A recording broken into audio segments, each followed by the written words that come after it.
The following report contains some disturbing images. An 8-carriage express train, tossed and turned with such violent force that some wagons were ripped in two. Since early morning, the cranes have been lifting the wreckage piece by piece.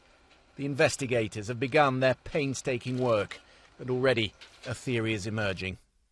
The film we're about to show you is the moment of impact taken by a trackside camera as the train approaches the bend. A warning, it is distressing to watch. You'll see that as the train hits the bend, the middle carriages buckle and tip.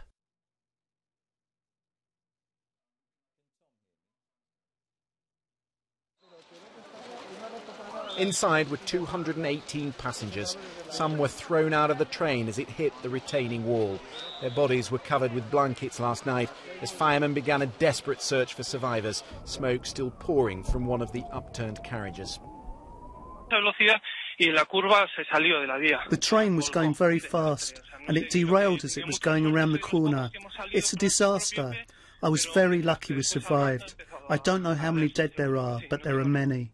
Dios mío, el día de Santiago! The train was approaching the cathedral city of Santiago de Compostela. Officials described the crash site as a difficult bend with a speed limit of 50 miles an hour.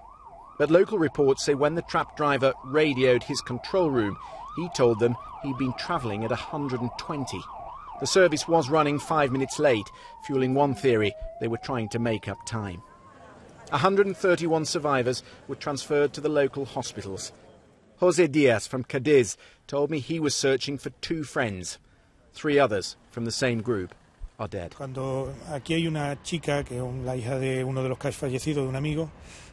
here with the daughter of one of my friends who was killed. It's been a long night. The most difficult part is when they bring the news. It's generally bad. The doctors have warned that so serious are some of the injuries they're treating, the death toll, currently at 80, will probably rise again. Throughout the day, the families of the dead and the missing have been waiting inside this building for news with the help of doctors and the Red Cross. And every now and again, through these open windows, we can hear the screams of despair. It has been, for some, a very long wait. We're told the police are removing clothing and personal effects from the dead and bringing them to the families in the hope they can speed up the identification process. The Prime Minister Mariano Rajoy was born in Santiago. On his visit to the site this morning, he declared 3 days of national mourning. At the moment, 2 investigations are being carried out. One is the judicial investigation, and the other one is by the Commission of Investigation of Train Accidents. The aim is to find the causes of this terrible accident accurately and as soon as possible. A state judge has now been appointed to lead the inquiry. Was it human or mechanical error that caused this carnage? It's the driver and the black box recorder that have the answer.